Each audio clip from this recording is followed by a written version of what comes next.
January 1924. Moscow was frozen in bitter cold. Lenin's body was brought to Red Square. Thousands upon thousands of people stood in line through ice and snow just to see this revolutionary leader one last time. Among the men carrying his coffin were Stalin and his comrades. But Lenin probably never imagined that after his death, these men, who claimed to be carrying on his path, would begin a brutal struggle for power. Countless people would be executed by the very comrades they once trusted. And in the end, only one man would stand atop Lenin's legacy: Stalin. So here is the question: why did Stalin launch the Great Purge? Let's go back to 1918. After the Soviet government signed the Treaty of Brest-Litovsk, ceding vast territories in order to withdraw from World War I, officers who opposed Soviet rule, along with former elites from the Tsarist era, quickly launched a civil war under the banner of nationalism. To deal with this war, Trotsky built, at astonishing speed, a Red Army numbering in the millions, and established political commissars within the army to supervise discipline. At the same time, Stalin was sent to defend Tsaritsyn, a crucial transportation hub. Because of his performance there, the city would later be renamed Stalingrad in his honor. About 20 years later, one of the most brutal battles in human history would be fought on that very ground. In the early stages of the war, the White Army gained the advantage thanks to support from Britain, France, and other Western powers, as well as its experienced officers. But because the Soviet government controlled Russia's major industrial cities and had stronger support among workers, the Red Army could receive a steady stream of weapons and new recruits. As World War I came to an end, Western countries gradually grew tired of war, and their arms supplies to the White Army began to decline. Just as the situation was turning in the Red Army's favor, Poland launched an offensive against Soviet Russia. At first, the Red Army held the upper hand. It not only defeated the attacking Polish forces, but even counterattacked into Polish territory. Lenin believed that liberating Poland fit the Marxist vision of world revolution, so he demanded that the Red Army advance on Warsaw. However, Polish workers and peasants did not believe the Red Army had come to liberate them. Instead, they united to resist the offensive, causing the Red Army to suffer heavy losses and forcing Soviet Russia to agree to a ceasefire with Poland.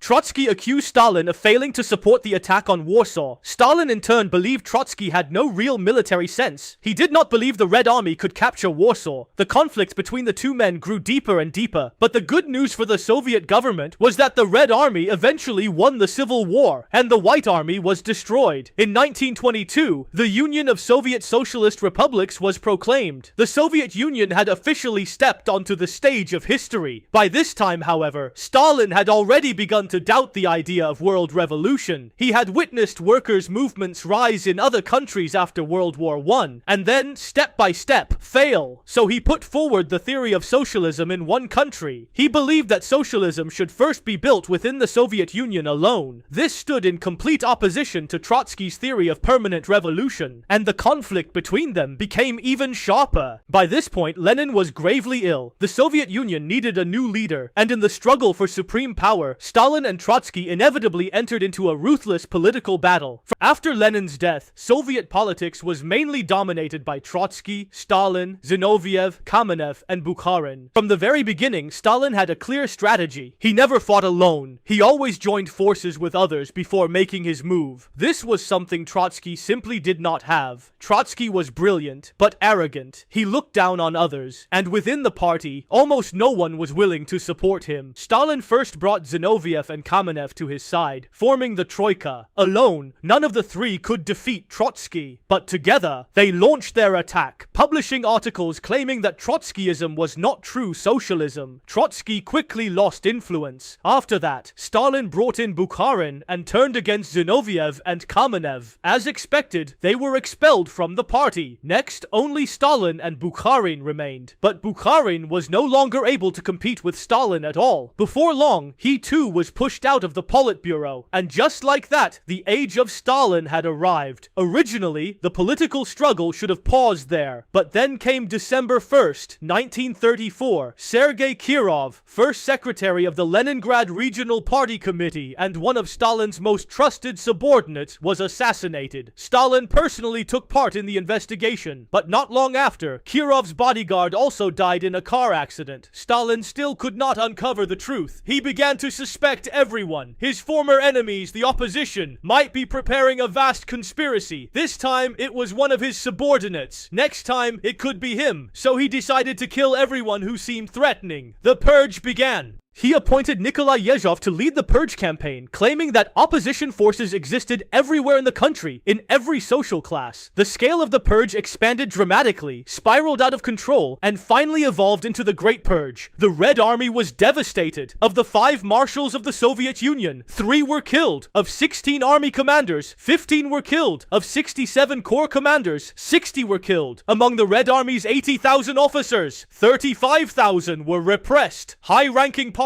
and government officials could not escape either. Of 139 full and candidate members of the Central Committee, 98 were killed. Of the 7 Politburo members apart from Lenin and Stalin, all the others were killed. More than 1 million people died because of the Great Purge. This was an indelible stain on Stalin's life and a dark shadow over Soviet history. In the next video, I'll discuss how the Soviet Union, in just 10 short years, transformed from a backward agricultural country into the world's second largest industrial power, and what price was hidden behind that achievement. If you enjoyed this series, don't forget to subscribe.